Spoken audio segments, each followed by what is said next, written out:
नमस्कार, मैं हूं अमिताभ प्रसाद सिंह और आप देख रहे हैं दिल्ली मेल। दोस्तों, आज 14 अप्रैल यानी अंबेडकर जयंती है और हम बात करेंगे कि कैसे हमने समाज सुधारकों के विचारों को प्रतीक बनाने की जगह उन्हें मूर्ति और नारों में जकड़ दिया। आज का दिन हमें डॉक्टर बी.आर. अम्बेडकर के उस अमर योगदान की याद दिलाता है जिन्होंने न केवल भारतीय संविधान की नींव रखी बल्कि सामाजिक न्याय और समानता का नया अध्याय लिखा।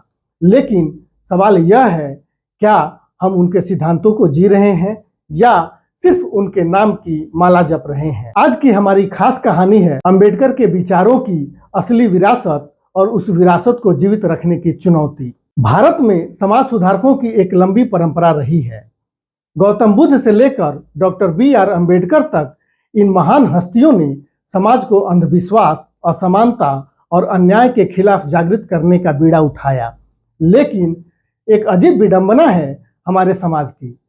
हम उनके विचारों को अपनाने की बजाय उन्हें ही भगवान बना देते हैं, उनकी मूर्तियों को माला पहनाते हैं, उनके नाम पर जयकारे लगाते हैं, लेकिन उनके संदेश वो कहीं पीछे छूट जाते हैं। डॉक्टर अंबेडकर, जिन्हें हम बाबा साहब के नाम से जानते हैं, एक ऐसे भारत का सपना देखते थे जहां जाति, धर्म या लिंग के आधार पर कोई भेदभाव न हो। उन्होंने हमें शिक्षा, संगठन और संघर्ष का मंत्र दिया। संविधान के जरिए उन्होंने समानता और बंधुत्व का रास्ता दिखाया। लेकिन आज अंबेडकर जयंती के मौके पर हम अपने चारों ओर नजर दौड़ाएं तो क्या हम उस सपने के करीब हैं? आज देश में अंबेडकर जयंती धूमधाम से मनाई जा रही है। जगह जगह रैलियां निकल रही हैं, मूर्तियों पर माल्यार्पण हो रहा है और बाबा साहब के नाम पर नारे गूंज रहे हैं। लेकिन इन सब के बीच एक सवाल गूंजता है, क्या यही वो सिद्धांत है जो अंबेडकर चाहते थे? उनके अनुयायी अक्सर उनके नाम पर लड़ते हैं लेकिन उनके सिद्धांतों को भूल जाते हैं।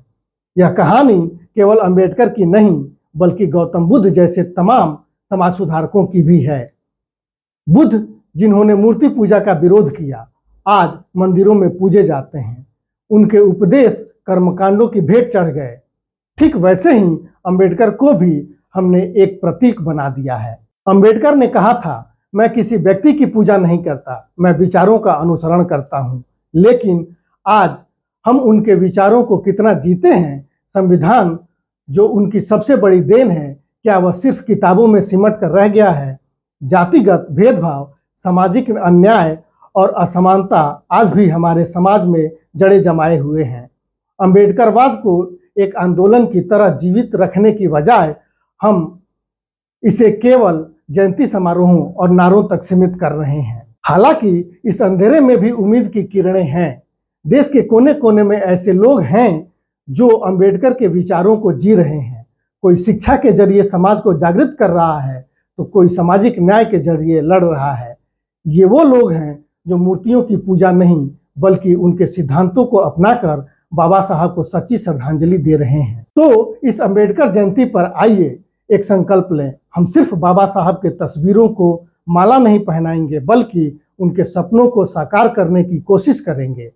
एक ऐसा भारत बनाएंगे जहां हर इंसान को बराबरी का हक मिले, जहां शिक्षा और जागरूकता हर घर तक पहुंचे। यही होगी उनकी असली जयंती, क्योंकि अंबेडकर सिर्फ एक व्यक्ति नहीं बल्कि एक विचार हैं और विचार कभी मूर्तियों में कैद नहीं होते। यह थी आज की हमारी खास कहानी, जो हमें याद दिलाती है कि सच्ची श्रद्धांजलि व्यक्ति पूजा में नहीं बल्कि उनके विचारों को जीने में है। आप क्या सोचते हैं? हमें कमेंट बॉक्स में जरूर बताएं। बहुत बहुत धन्यवाद।